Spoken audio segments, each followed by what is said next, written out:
Hello student, आज मैं अपनी इस वीडियो में आपको 3.4 एक्सप्लेन करूँगी। उसका फर्स्ट क्वेश्चन है राइट द कॉमन फैक्टर। आपको ये जो गिवन नंबर हैं इनके कॉमन फैक्टर्स बताने हैं। हम फैक्टर्स कैसे निकालते हैं कि हम ये क्वेश्चन करते हैं अपने मन में कि वो नंबर किस किस की टेबल में आता है, किस किस की टेबल में आता है। एक बात हमेशा याद रखना, 1 की टेबल में वो नंबर ज़रूर आएगा। 1 एक ऐसा नंबर है जो सबका फैक्टर होता है।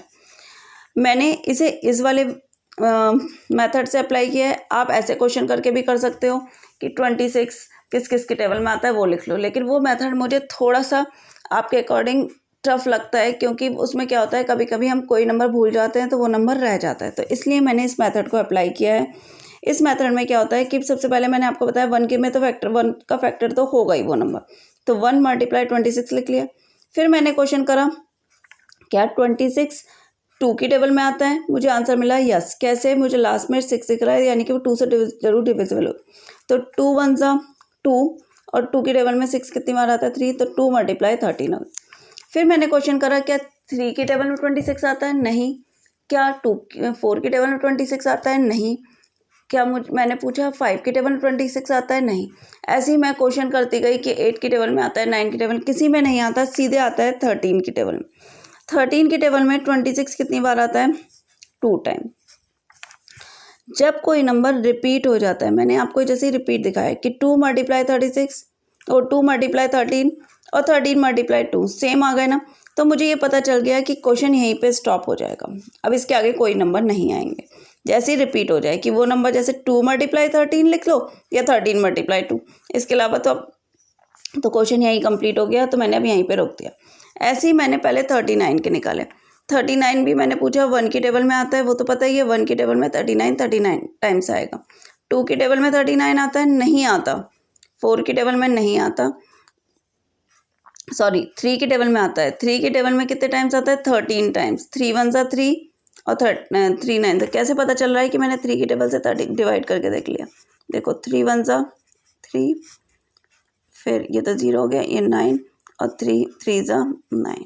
ठीक है, तो 3 की टेबल में 13 कितनी बार है? 39 कितनी बार है? 13 टाइम।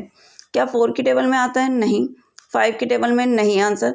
अब हम कंटिन्यू देखेंगे। मुझे पता है, मैंने अपने आप डायरेक्ट सोच लिया, क्योंकि और किसी में आता नहीं, तो 13 3 ज़ा आता है।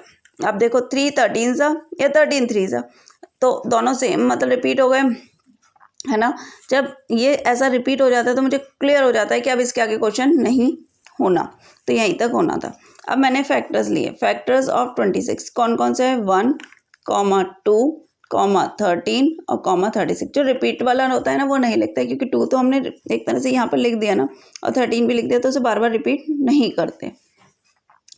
इसी तरह से 39 का देखा 1, 3, 13, 39, इसे नहीं लिखेंगे क्योंकि रिपीटेड था। ये अगर आप अपनी कॉपी में कर लेंगे तो भी कोई प्रॉब्लम नहीं है, नहीं तो यहाँ तक भी छोड़ देंगे तो भी लेकिन रिपीटेड नहीं लिखे जाते, यहाँ पर नहीं लिखे जाते। ठीक है ना। अब वर्ड आया common factor. Common factor means जो दोनों में हो, जैसे 1 इसमें भी है इसमें भी है तो कॉमन हो गया। 2 तो नहीं है ना, 3 भी नहीं है, तो 13 इसमें भी है इसमें भी आ गया, तो 13। तो वही क्वेश्चन पूछा था राइट द कॉमन फैक्टर। आपको कॉमन फैक्टर निकालने थे। कॉमन फैक्टर क्या निकल के आए? 1 और 13। आपको मैं एक क्वेश्चन और समझा रही हूँ जिससे कि और क्लियर हो जाए। देखिए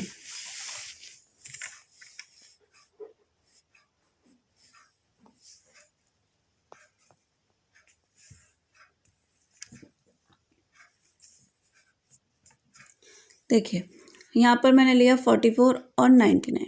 1 तो मैंने बताया ना, 1 तो एक ऐसा नंबर है जो सबका फैक्टर होता है, तो मैंने लिख दिया 1 × 44।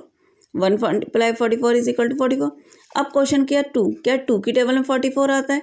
हाँ आता है। अगर हमें नहीं आता तो हम रफली ऐसे करके देख लें, जैसे 44 हम 2 से देखें, 2 2 ज़ा 4, फिर 0, फिर 4 उतारा, 2 2 ज़ा 4।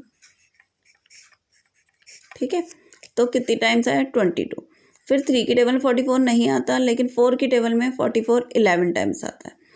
ठीक है, अब सीधे 5 6 7 8 किसी की टेबल में 44 नहीं आता, 11 की टेबल में आता है। वो कितने टाइम्स आता है? 11 टाइम्स। 11 × 4 रिपीटेड आ गया। अब क्वेश्चन पता चल गया, स्टॉप है। आप सोच रहे होगे कि मैं ऐसे क्यों लिख रही हूँ बाद में।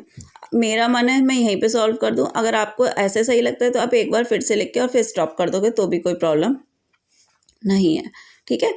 तो अब मैंने इस फिर 99 के निकाले, 1 की टेबल में 99 तो आएगा ही, तो 99 टाइम्स। अब 3 की टेबल में 99 आता है, डिवाइड करके देखना 33 टाइम्स आता है।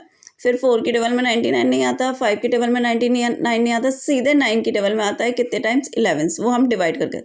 फिर सीधे 11 की टेबल में आता है 9 टाइम्स। इसे आप लिखना चाहें लिख लो, मैं बार बार बता रही हूँ, अगर आपका मन करे तो इस एक को स्टेप को बढ़ा सकते हैं, नहीं बढ़ाना तो मत बढ़ाना, ठीक है। अब मैंने फैक्टर्स लिखने शुरू करें, जैसे ही रिपीट होता है मैं आपको बोल रही हूँ क्वेश्चन वहीं पे स्टॉप हो जाता है, अब आगे सोचने की नीड नहीं होती। तो 44 के फैक्टर्स देखें, 1, 2, 4, ये नहीं लिखेंगे क्योंकि यहाँ पर लिखा हुआ है ना, इसलिए रिपीटेड है वो। तो 11, 22, 44, ठीक है। ऐसे 99 के 1, 3, 9, ये रिपीटेड है, 11, 33, 99। अब कॉमन फैक्टर देखने हैं तो 1 इसमें भी है, इसमें भी है, लिख लिया। 11 इसमें भी है, इसमें भी है, लिख लिया, ठीक है। जैसा कि मैंने क्वेश्चन आपको ए पार्ट में समझाया, बी पार्ट में बिल्कुल सिमिलर सी पार्ट है जो आप खुद करेंगे, ठीक है। Thank you students.